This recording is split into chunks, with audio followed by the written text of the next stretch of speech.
Hello and welcome to Palestine Deep Dive.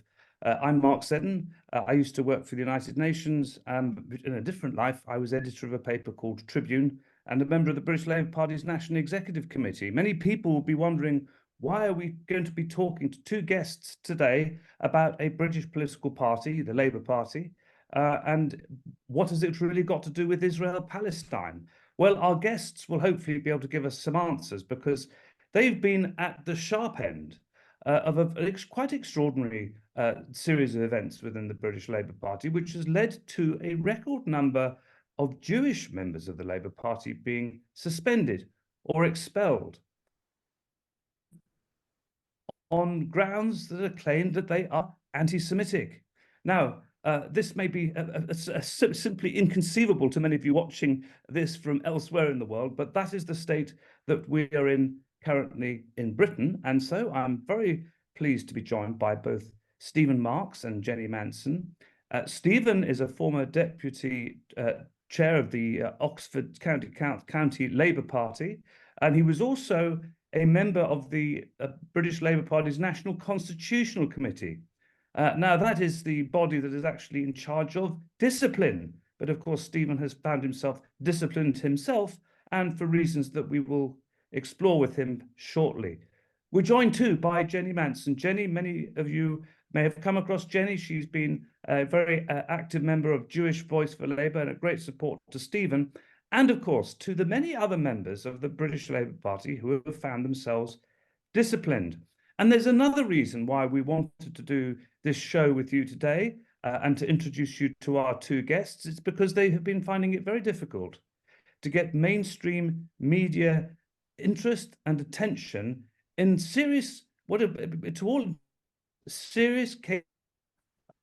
miscarriages of justice. And we've obviously, in rather different circumstances, had to wait 20 odd years for sub-postmasters and sub-postmistresses to get some justice. We hope that we will not have to wait so long for the 90 odd, and you'll correct me if I'm wrong, Jenny, the 90 odd members of the Labour Party, Jewish members, who have been subject to disciplinary measures. Very little coverage. Stephen, welcome. Thank you for joining us. If you could just briefly explain how it is after 40 odd years membership of the Labour Party, all of the positions you've held within it and all the commitment you've shown. How was it that you came to be treated like this? Well, it's a long story, which I'm not fully aware of myself, but the so-called evidence against me was largely things that were on my Facebook page, and indeed fellow members of the National Constitutional Committee assured me that normally this would not be regarded as evidence.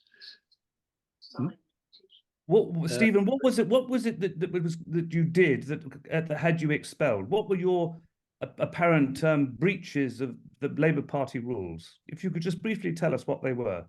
Well, I was supposed to have be guilty of conduct that undermined the party's ability to campaign against racism and anti-Semitism. It's just too ridiculous to take seriously. And basically, these were petitions and letters which many people signed, and to my knowledge I was the only person singled out to be disciplined for having signed them, although in any event it was never explained how exactly my signature undermined the party's capacity to campaign against racism. And Stephen, can you tell us what were the petitions? What were the petitions you signed that you were singled out for signing, whereas others weren't? What is it that you were supposed to have done wrong in signing these? What were these petitions? Jenny, I think, has more of the details at her fingertips than I do. Jenny? Shall I come in here? First of all, I must correct you, unfortunately, Mark. The number of Jews on my list is 67. However, statistically speaking, and we've got a lot of work then, we consider that Jews are around 6 times more likely than non-Jews to be subject to allegations of anti-Semitism. And interesting, if you're a Jewish Voice for Labour member, it gets into hundreds of times more quite soon. So there is a targeting of us sort of Jews, which I'll come back to. As Stephen said, I'm very careful with my list. By the way, I must have advised about 120 people, including non-Jews, not a single case of which did I discover what I would call real anti-Semitism. I want to talk a bit about the distinction between real anti-Semitism later when we get on to, because it's very, very, very important, particularly at the moment, to understand what the differences are. So Stephen was caught under one of the anti-Semitism codes, which calls it undermining the party's ability to campaign against racism if you challenge what the party's doing. And Stephen and other people, including in one case only Jews, long before he was on the NCC, so around 2016, 2017, because he got onto the NCC in 2018 or 19, but years before, had signed petitions and letters saying, please don't weaponize anti-Semitism just because you want to get rid of Jeremy Corbyn, Jackie Walker and others, and setting out the case about the fact that anti-Zionism, criticism of Israel, should not be conflated with anti-Semitism, that we were going down the wrong path. That's what he was guilty of, asking people. I don't know if there's a common law right to sign a petition and sign a letter, but what I do know is that when Stephen was on the NCC, they decided that signing petitions, unless they constituted some sort of enormity like hate crime, was a right for somebody. It wasn't something they should investigate. And the other thing is, we know of no other person who signed those letters and petitions that's been investigated. And I do get to hear of people, particularly Jews, who are. So in other words, Stephen was targeted for holding those views retrospectively. That's very interesting. Also very disturbing. And Stephen, if I come to you, how did you find out that you had been disciplined, and how was it? Did you receive a letter? Was it explained? Yes, to I you? received an email. It was, in fact, in the middle of a branch meeting that I was at in the evening. And I just happened to be looking at my emails, and here was this notice saying you've been suspended from the Labour Party. So I left. Essentially, you were suspended from the Labour Party for signing various petitions and making an argument that you shouldn't, that anti-Semitism should not be used as some kind of political weapon to silence people. And we have spoken to Kenneth Stern, who, as you know, is the architect of the IHRA definition of anti-Semitism, and he's been very clear with us and with plenty of others. He's written quite publicly that you should not weaponize anti-Semitism in this way, and not use the code in this way to stop criticism of Israel. So, or indeed, as Jenny was mentioning before we came on, or you were mentioning, Stephen, Israel's constitution. So, why do you think? I mean, is it possible that you can tell us this? Why do you think that you were singled out, whereas others weren't? Who signed these same petitions? Well, I think one reason was that I was on the National Constitutional Committee, and there was a campaign to stop me being elected to it because of my politics, and there are very, very few, but they exist very few cases of real anti-Semitism in the Labour Party. And when they turned up, the panel were unanimous in finding it so, and the person in question was thrown out. So persons, there may have been two, I can't remember. So it was clearly a targeted thing. And I think that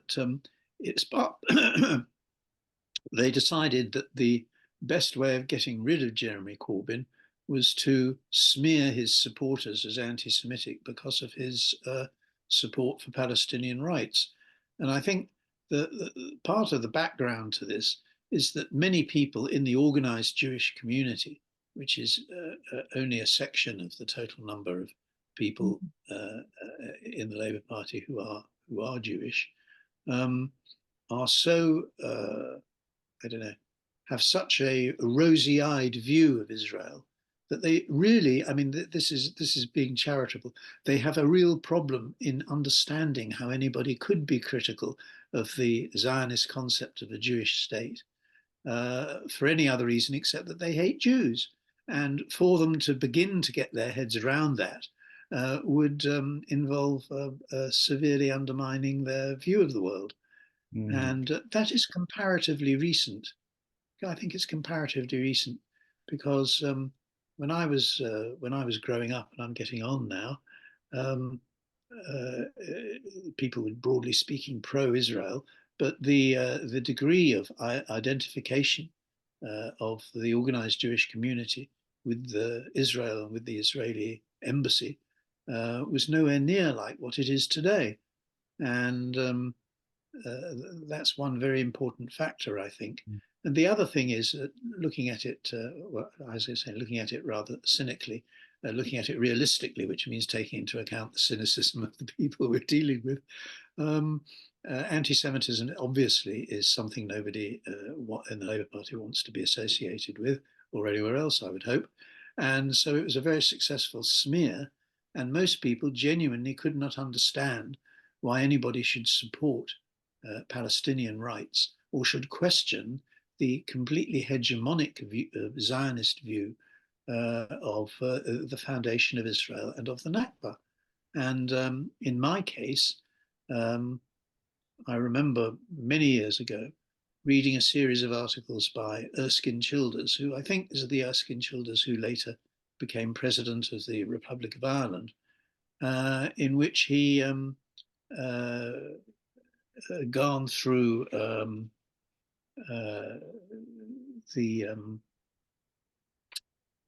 he had basically explained the background to the Nakba, and dealt with. He was on an expenses paid trip to Israel by the Israeli embassy. This was years ago. It was about 1960. I only read about it later, of course. And while he was there, he asked the Israeli Foreign Office officials about the refugee problem, as it was called.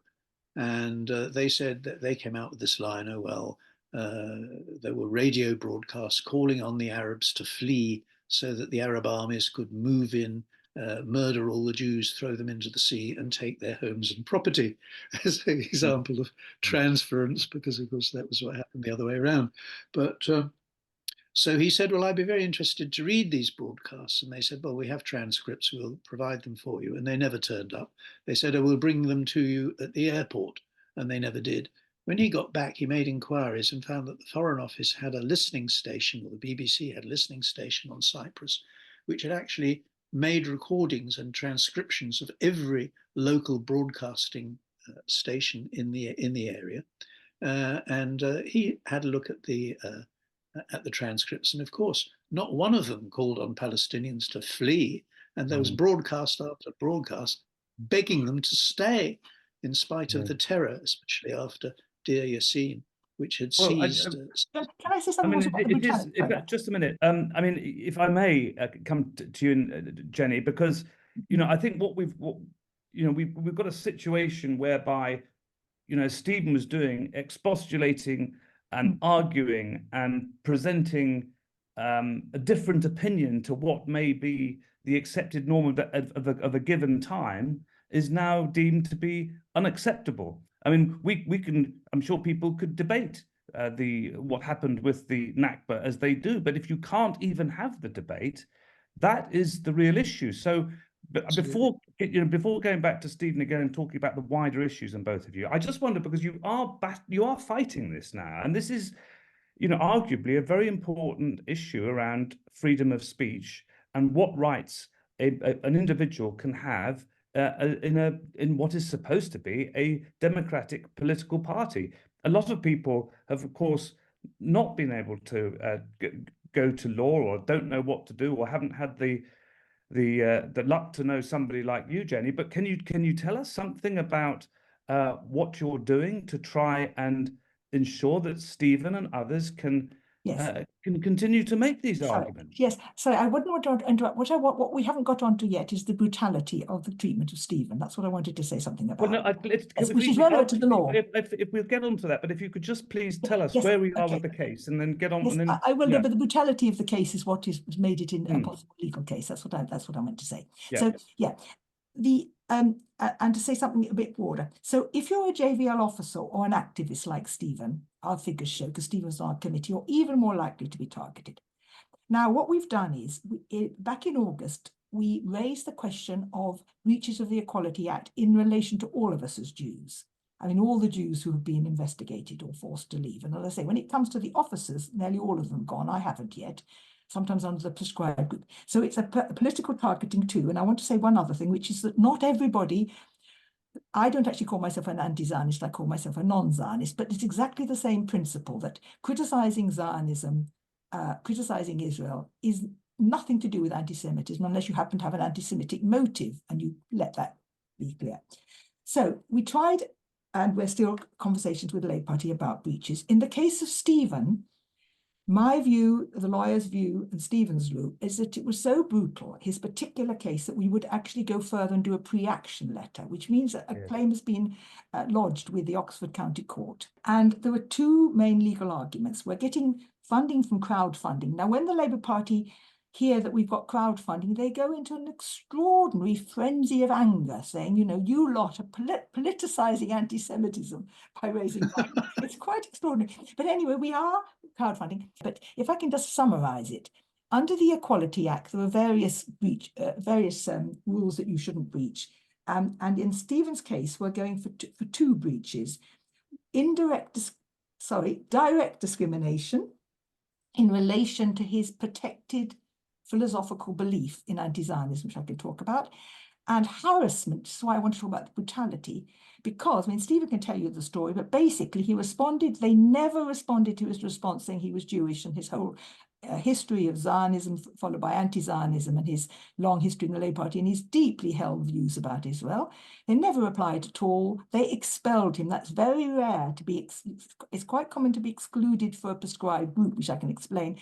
To be expelled, undermining, that's almost unique among the group people I've looked at. They really wanted him out, is what it feels like. So he appealed. I don't know, Stephen, if you don't mind me saying this, and wait for it, the letter came back saying there's nothing in your appeal for us to consider, so your expulsion is still, even though we got legal advice on his appeal. It feels like a very brutal case to everyone who's looked at it. So we're going for these two things: direct discrimination in relation to his protected belief, and harassment in relation to the fact that he said he was Jewish, that they ignored it, and that they never responded to him on a personal basis. It's quite, in fact, friends of mine who've read the pre-action letter say they could hardly finish the letter, our letter, because it's such a horrible picture. The Labour Party is actually acting, in my view, extremely cruelly to those it wants to get rid of. And it's not just us Jews. It's, I won't go into all the names, but you know the people's lives they've ruined.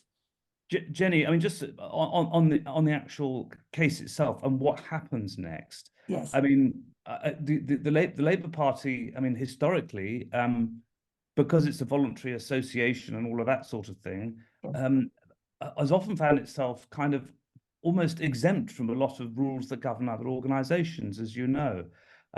Possibly this is feeding into their rather casual approach to things, if we can say that. But the question is, when must they respond by, and where does this go next? Okay, you're right. Many of the cases have been taken under contract law, and judges don't all take the same line, but there is a sort of spectrum, and they say it's nearer a tennis club or a golf club than it is a public. Another judge where a case was won said actually it's more like a trade union, a sort of public-private organisation. Okay, that's contract law. We're going under equality law. They are subject to equality law. Right. They have no, most equality law cases are employment cases, and obviously we're not an employment case, but the lawyers who advise us to also apply employment law obviously have given us the go-ahead to go this far, as in that they think we have some strong legal arguments, though it's our decision, not the lawyers, because by the end of February, we have to tell County Court in Oxford, I mean, we, the lawyers on behalf of Stephen, with my and other advice, whether we're going to take the next stage. There are, however, there will then be obligations on the Labour Party. If we go to the next stage, the Labour Party will be forced to disclose information, possibly, and to meet various dates. What would it mean? What would it mean? I'll come back to you in a minute, Stephen, if I may. But what would it mean, Jenny, if you win, for not only for other members who have, not in such a brutal way, perhaps, as Stephen has been treated, but other Jewish members who have been suspended or expelled in similar circumstances, but more widely, what will it mean? Yes, well, in terms of actually what would happen, there'd be a compensation paid to Stephen. No, this is the really important question. Very importantly, it would establish anti-Zionism as a protected belief. That will be relevant in employment law and all sorts of other areas of law, including contract law, possibly. I think it will be the breakthrough. The mainstream media isn't totally uninterested in this case, by the way, or in these cases. The BBC covered the earlier letter in August, particularly because John McDonnell backed us up. And The Guardian has covered the question of protected belief in the past in relation to a member of ours called Diana Neslin, against whom, by the way, the Labour Party dropped their case when we use this argument. I am perfectly happy, and I think Stephen would be, is that one repercussion is that Zionism also would be considered a protected belief. I don't have any difficulty. I don't think anyone should be penalised for either side, whatever you think politically. But politically, this might be the breakthrough. Certainly Stephen must come back in. I'm, like everyone else, I am unbearably disturbed by what is going on in Gaza and on the West Bank. I'm finding that the last few months I'm almost unable to sleep and live. But I'm so glad you mentioned the post office, because I feel I'm in this as not coming from the far left, and I say I don't call myself an anti-Zionist, not as a non-Zionist, but I do believe in something called truth and justice. And the way Jeremy Corbyn himself and all the other people falsely accused of anti-Semitism have been treated, it's got to come out one day. It's cause right. 2 of our members died suspended for anti-Semitism. In one case, we even wonder whether her deciding not to have any more treatment was influenced. This is cruel, terrible stuff, as I said before. It is absolutely shocking, Jenny. And, kudos to you both for taking this battle forward, because what you were saying there for its ultimate possible effects on safeguarding people's beliefs is really very important. And Stephen, coming to you, because, we are in a situation whereby the past few months, as Jenny was talking about, with the war between Israel and the Palestinians, really, for the most part, I mean, this has opened people's eyes in a way that they hadn't been for quite some time. People are looking at these issues in a different kind of way. They're not really prepared to accept an argument from, let's say, Prime Minister Netanyahu that to criticize Israel is to be anti-Semitic. And in fact, as you know, the chief rabbi here in the United Kingdom has been making fairly similar comments. And I think there's a greater realization amongst a lot of people that actually the British Jewish community does not speak with one voice, and the chief rabbi does not represent the Jewish community. He represents a strand.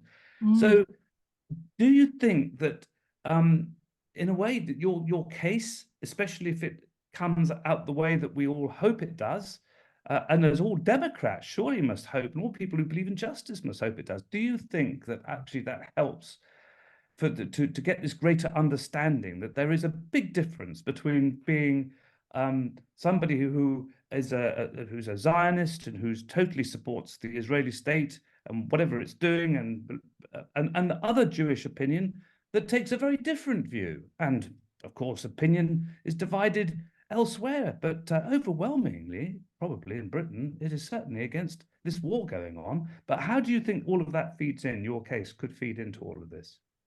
Well, I think it's a key part of the background, whether or not what its legal relevance may be, because it's especially if there is a verdict from the tribunal in The Hague before the end of the month, it will be very difficult to say that it's anti-Semitic to take the same view as the highest court, the highest international court, especially since what the Labour Party's position is supposed to be is that these views are so outrageous that they simply can't be taken seriously. Now, of course, the court in The Hague is not going to give a decisive verdict in this case. People say two years or more. But if at least they say that there is a case to answer, then it would become very difficult, I would have thought, for the Labour Party politically to continue to stick to its guns, as it were. And one of the things that in the case of Erskine Childers, for example, when he wrote those articles in the Spectator, which I read some years later, obviously I'm maybe getting on, but I'm not that old, and the effect then was that people just ignored it, or he tried to claim that it was the official version, which you don't hear anymore, that the refugees left because they were told to leave by their leaders, which is nobody, you don't find Israeli sources using this anymore. And you get historians like Benny Morris, who looked into the Israeli archives and came up with some very disturbing things, and in effect ended up saying, well, this was justified because it was the only way that Israel could have been created, which is quite an admission in itself. And that's part of what leads into the genocidal language used by many leading Israelis, both political and military. And it's rather difficult to see how the court at The Hague could come to any other conclusion, although what they may, as an interim measure, order Israel to do is another matter. I mean, whether they order Israel to stop its military operations entirely, or whether they simply say that that they should not use this sort of language in future. But Stephen, if I could come back to the issue of the divergence of opinion within the British Jewish community, the American Jewish community, the Jewish community in Israel, Palestine, because for an awful lot of people who before this latest war broke out, I mean, it was very often presented to people there was a uniform Jewish view. But that has clearly never been the case. There's a big difference between people who are committed to the Zionist ideal, and of course the divisions within Zionism as well. I mean, we could probably talk about this all day. It would be a great education for us. But we can see, in America and in Britain, the Jewish Bloc, Jewish Voice for Labour, lots of Jewish organizations campaigning for ceasefire and for peace and for a settlement between the Jewish and Muslim and Christian peoples of historic Palestine. And yet for so long, we've been presented with this kind of worldview that I suppose could be best summed up by the chief rabbi here, that essentially if you disagree with what they say, not only is that unacceptable, that you are anti-Semitic. And so we find this utterly absurd situation where someone such as yourself is accused of being anti-Semitic.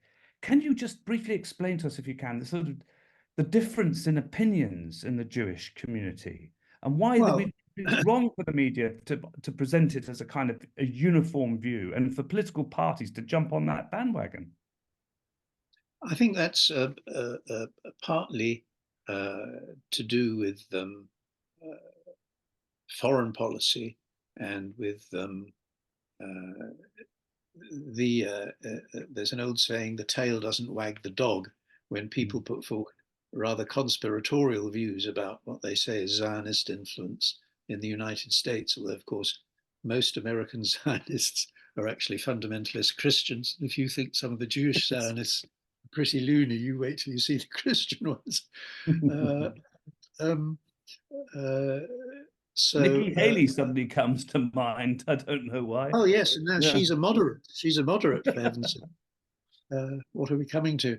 But one consequence is that in this country, where most Jewish people are white, the overwhelming majority pass for white, the result is simply, because the Jewish community is quite small, it's only 0.5% of the population, In the States, it's about 2 or 3%, and mostly concentrated in big cities and in states which matter in the American presidential election system.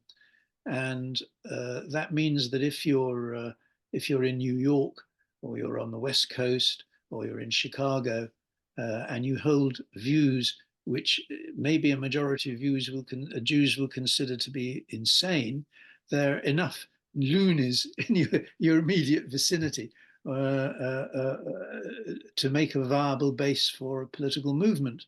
And that's the case in the United States to an increasing amount. I don't have the figures at my fingertips, but something like 40% of Democratic voters, and of course the overwhelming majority of American Jews have historically voted for the Democrats, are of the whole extraordinary, not extraordinary, but unconventional opinions, such as that the Palestinians in Israel are treated much in the same way as African Americans were treated before the Civil Rights Act, and even after, let alone. So there is a big shift going on there. And what tends to happen here is that there isn't a critical mass of people of Jewish background who hold these views, and they simply drop out of the Jewish community, which is then used by people like the chief rabbi as an argument about why he must be right. Their retention rate isn't really very good, I have to say. And the chief rabbi's statement was quite extraordinary, because it's obvious that he simply hasn't read or hasn't been briefed on the UN Convention. And they think that, you know, it's enough to refute the charge of genocide, to say that Palestinians are not yet being shoveled into gas chambers. I mean, that's what it would have to come to before, and even then they'd probably find some excuse. So the situation in America is nonetheless is therefore very different to the situation here, but it is nonetheless shifting. And I don't think that the Jewish community official leadership have an answer to this. They don't really know what to do, except ignore it. And of course, that just makes the situation worse from their point of view. Thank you, Steve. I mean, we've taken the broader view, but just coming back, if I may, to Jenny and the quite extraordinary treatment that Jewish members of the British Labour Party, some have, such as Stephen, have experienced. Is it the case that, you know, this is kind of an organisation out there on a limb that is somehow acting in a way that others have not? Is there something quite extraordinary that makes this different? Because we don't. I mean, is this the same with other political parties? Have they been taking the same? It's very interesting. When I was listening to Stephen, we've talked quite a lot about the fact that yes, there isn't one view in Britain and in America. So I am coming back to your question directly. In America, it's really a significant phenomenon now. Out of the 6 million Jews there, it's calculated that a third of them no longer support Israel, right or wrong. I say I'm not always using the word anti-Zionist. Sometimes I'm just saying do not support Israel and do not consider that to be their identity. But I talk a lot to people in Jewish Voice for Peace in America. There, the Democrat Party has not turned on them in the same way. They don't have that particular. To why the Labour Party turned on us and whether it's unique, I'm afraid it's not unique in the sense that there've been some pretty strange conduct both in the Liberal Party and the Tory Party, but not to the extent there has been in the Labour Party. And I think one has to be really careful about talking about Hasbara, which is the Israeli propaganda outfit, but there's absolutely no doubt they were involved in the Labour Party. If you've seen The Lobby, the Al Jazeera film, where there was a definite attempt, and I think in an interview I did somewhere else recently, the cleverest weapon they had against Jeremy Corbyn was anti-Semitism. Nothing else damaged him as much as that. And we kept on thinking it might stop, and it didn't. So there's a combination, I think, of why it happened in the Labour Party. A very broad political wish in the Parliamentary Labour Party to get rid of Jeremy, coupled with propaganda which has affected, I speak to Israelis, take our sort of view of things. It's affected every country, but Germany and Britain, I think, most. Is that Stephen shaking his head? I think it's Britain and America. No, I was who've been more amazement. sensitive to this propaganda, unfortunately, and this is, I think, not understood by people, what you might call the liberal establishment, represented, let's say, by The Guardian and the BBC, have been very determined not to let this story out. And I think it's partly political. My own experience is that there are very good people in both those two organizations who are willing, and I do know what's going on. But there is a kind of consensus, again, a bit like the post office, other scandals, to keep this story as it is, not to ruffle the surface of it.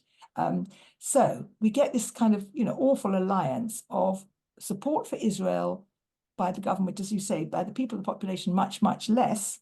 But fundamentally, Keir Starmer's gone along with the line of the government, also on bombing the Houthis, which is another matter, but in my view, tactically and morally, absolutely worthless in both cases. So we've got the Labour Party supporting the government, which I think is probably a major turning point for the Labour Party because of this build-up. Sorry, I'm repeating myself, but this build-up of both the political will to keep the left out, and it's now become a right-left issue. And you probably know the other candidates who are standing for who haven't been allowed to stand. Only think out of the parliamentary candidates, only one is broadly on our side, I gather, out of all the people who've been selected.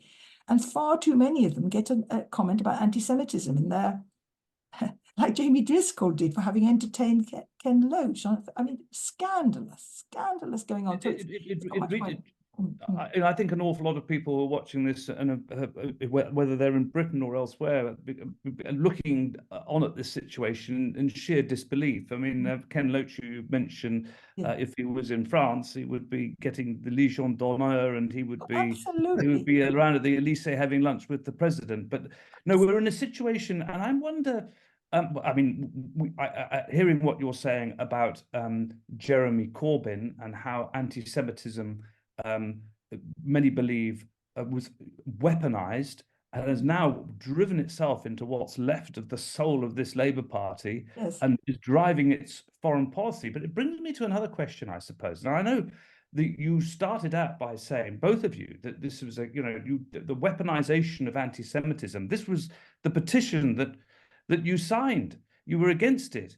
But it's just quite conceivable that the British Labour Party now almost resembles one of those old communist parties of the 1950s, which purged Jewish members, whether it was in Czechoslovakia or the Soviet Union or what have you.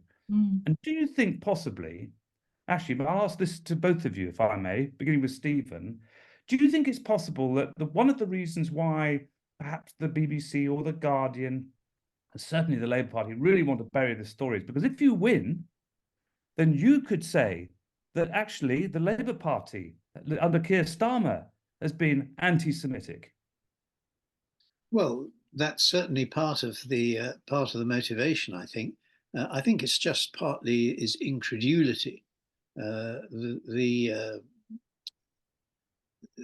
fundamentally Zionist assumptions have been so programmed into the political genes of Labourism that they simply don't know how to cope with the Palestinian case, except that, as I think I said, these people must think this because they hate Jews, and therefore those Jews who have never bought into Zionism or who don't buy into it now are unpeople. They must be non-persons, to use an Orwellian phrase, and I think that's part of it. And the other thing is that it just becomes harder and harder to adhere to the Zionist assumptions about the history of the conflict when people can just turn on their televisions and or their smartphones and see the most horrendous scenes.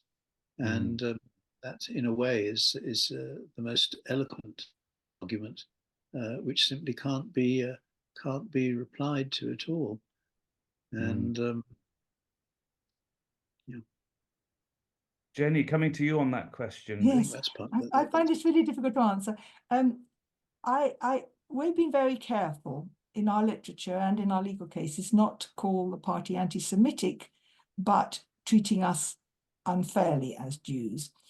Clearly, we are what's called the wrong sort of Jews. You may have seen the video, the film that was done.